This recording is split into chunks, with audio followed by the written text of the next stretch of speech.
If you sat over a hole on the ice this winter and felt fish down there and came home with nothing, listen to me for a minute before you buy one more thing. The problem is not your bait. It is not your lake, and it is not your luck. Every one of those taps you felt was a fish you already had. He was in your hand and you lost him, and you lost him for one reason.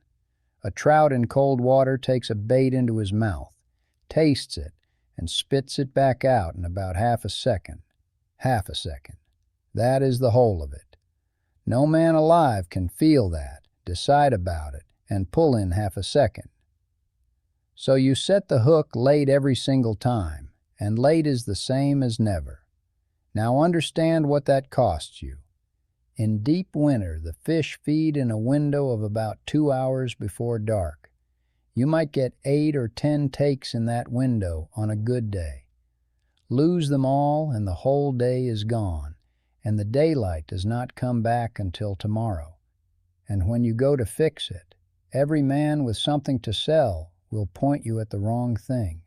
A flag on a spring for $40, an auger for $200, a shelter for $6. Not one of them makes your arm any faster, because that is not what they are for. The thing that does fix it costs $2, and there is a fair chance it is in a drawer in your house right now. It is a mousetrap. Stay with me, and you can build it tonight at your bench in 20 minutes and fish it this weekend. My name is Gus Halvorsen. I have wintered 11 miles out of Talkeetna, Alaska for 52 years. 5 children, 11 grandchildren, and I have never once bought a tip-up in my life.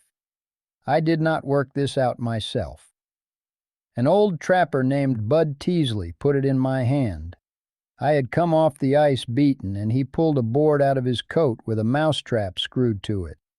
I laughed right in his face. I went out with him that Thursday, and I have not laughed about it since.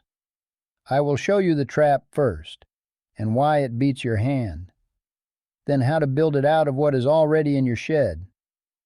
Then where to set it, how deep, and what to hang on it. Then the part that matters more than the trap ever will, which is finding the fish at all. And I will tell you why this has never once been in a catalog. Start with why the ordinary way fails you. You drop a baited hook down a hole and you hold the line in your fingers. A trout comes up underneath it and takes it into his mouth. He is not swallowing it. He is tasting it. If anything about it feels wrong, he opens up and it is gone. That whole business, in and out, is about half a second. A man's arm cannot do one useful thing in half a second. You feel the tap. You pull on nothing. That happened to me 13 times in one day, and I blamed the lake. Now, the store answer to this is a tip-up. I have nothing against them, and I want to be fair about it. A tip-up is a little frame that sits over the hole with a flag on a wound spring. The fish pulls, the flag stands up, and you come across the ice to it. It tells you a fish was there. It does not set your hook. You still do that yourself, late by hand. And they run $30 to $40 apiece. Buy 4 of them, and you have spent $160 to still be too slow. There is a reason he is so quick to spit it out in winter. Cold water slows everything in a fish down. He is not chasing anything. He is not burning energy he cannot spare. So he takes the thing gently, decides about it, and lets it go. In July, that same fish would hit hard enough to set the hook himself. In February, he will not do one bit of your work for you. Here is what Bud carried in his coat pocket instead, a plain wooden mousetrap, the kind with the wire bail and the little yellow trigger, about $2 at any hardware store in the country. You have likely got 3 of them in a drawer this minute. That spring is far stronger than it looks. It comes over faster than your eye can follow it, faster than any arm, faster than a trout can open his mouth, That is the whole idea, and it is the only idea in this. The trap sets the hook. You do not. Here is how you build it. Take a flat board about a foot long and a hand wide. A piece of split birch planed flat does fine. Any scrap does fine. Drill one hole through it, about 2/3 of the way along. That hole is where your line comes up out of the water.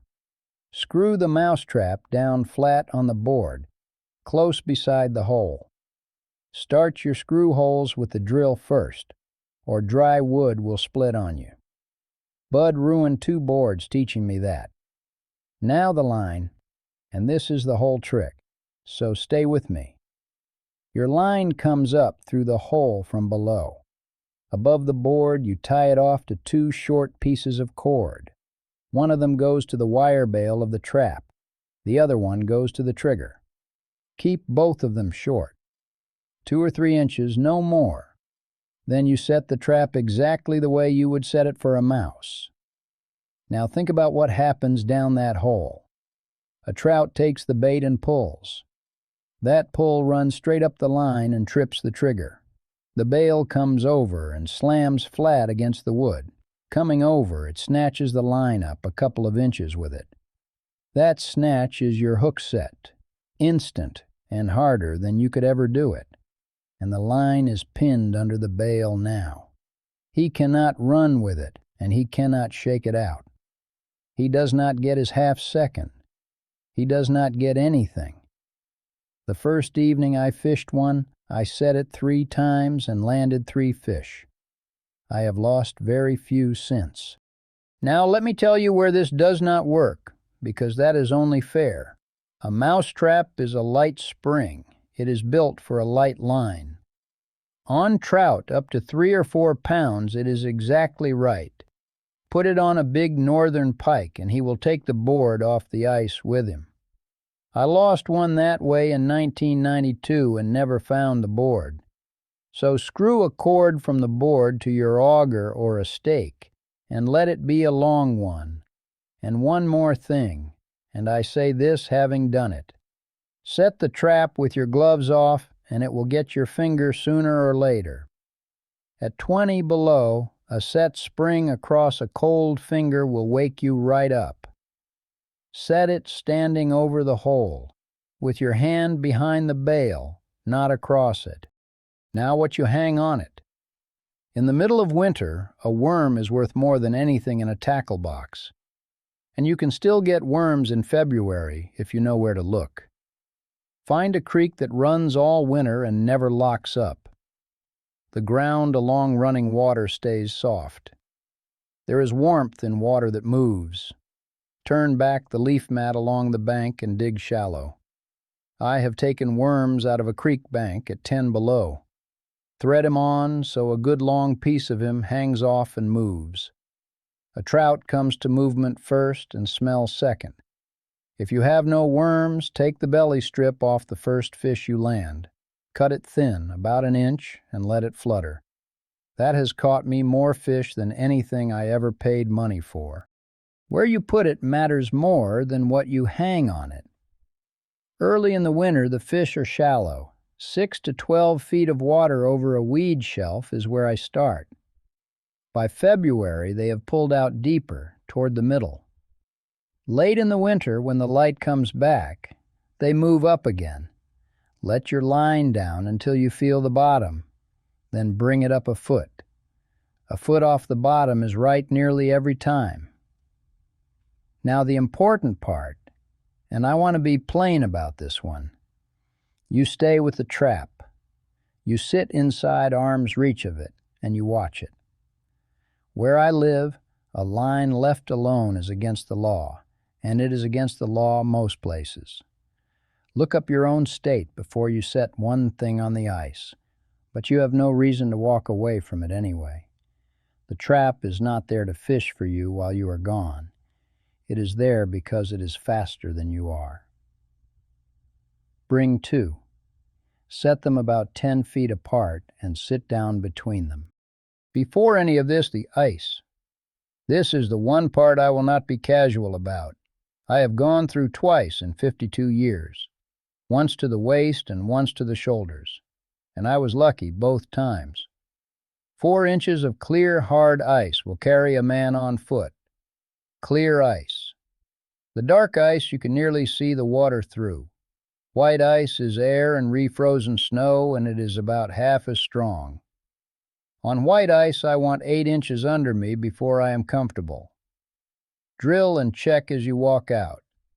Do not judge it from the bank, and stay off anywhere the water moves, inlets, outlets, springs, and the narrows between two bodies of water. Moving water eats ice from underneath, and it looks exactly the same from on top. Early winter and late winter are the two dangerous ends of it, and you tell one person where you are going and when you will be back. That one sentence has brought more men home in this country than anything else I know of. Now the part that is worth more than the trap is, the trap will not find you a fish. It only keeps the one that comes. Finding them is the whole job. Do not cut one hole and sit on it all day.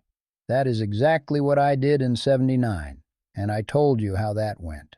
Cut a line of holes, 6 or 8 of them, running from the shallow out toward the deep. Fish each one about 20 minutes, then pick up and move to the next.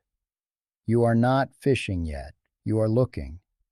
When one hole gives you a fish, the holes near it usually will as well.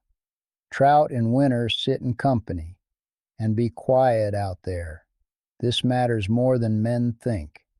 Sound carries through ice and water far better than it carries through air. Dragging a sled about and stamping your boots will move fish off a shelf. Bud walked out in wool and set his auger down on the ice instead of dropping it. The best 2 hours are the last 2 before dark. In deep winter, the light is gone by 3:30, so you get out early enough to be set and quiet by 2.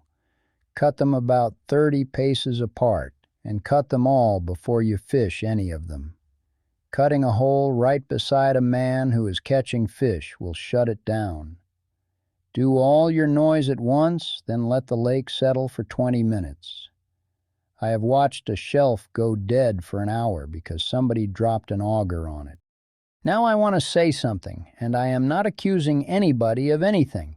Nobody sells mousetraps to fishermen. There is no money in a $2 answer. The catalog that comes to my box every fall runs 40 pages. Augers, shelters, heaters, sounders, rods for every depth of water there is. Some of it is good, and I am not going to pretend otherwise.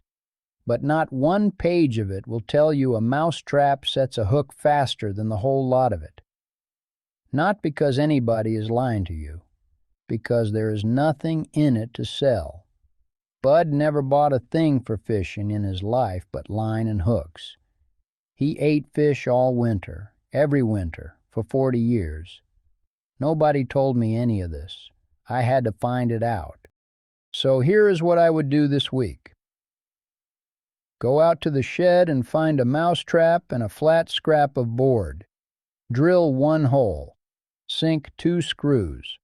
Cut 2 short lengths of cord. That is 20 minutes at the bench and about $2. Check your ice with an auger on the way out, not with your eyes from the bank. Walk out and cut 6 holes running from the shallow toward the deep. Set the trap a foot off the bottom with a long piece of worm on it.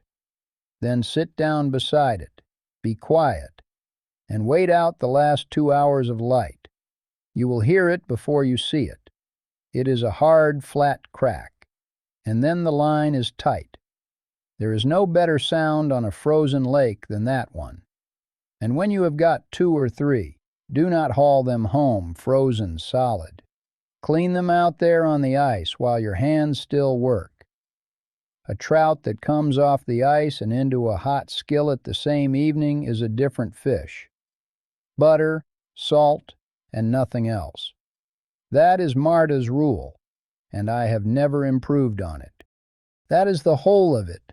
A $2 trap, a scrap of board, and the patience to keep moving until you find them. I did it wrong for 5 winters before Bud straightened me out. He never charged me anything for it, and he is not here to be thanked. So I'm handing it along instead. Now you tell me something, down in the comments. What is the ice doing where you are, and how thick is it? And tell me what you are fishing for under it. I read them. All of them. Next time I will show you how I keep a whole winter of fish and meat without a refrigerator. No power, no ice house, and nothing wasted. Until then, check your ice, stay with your line, and be quiet out there. I will see you next time.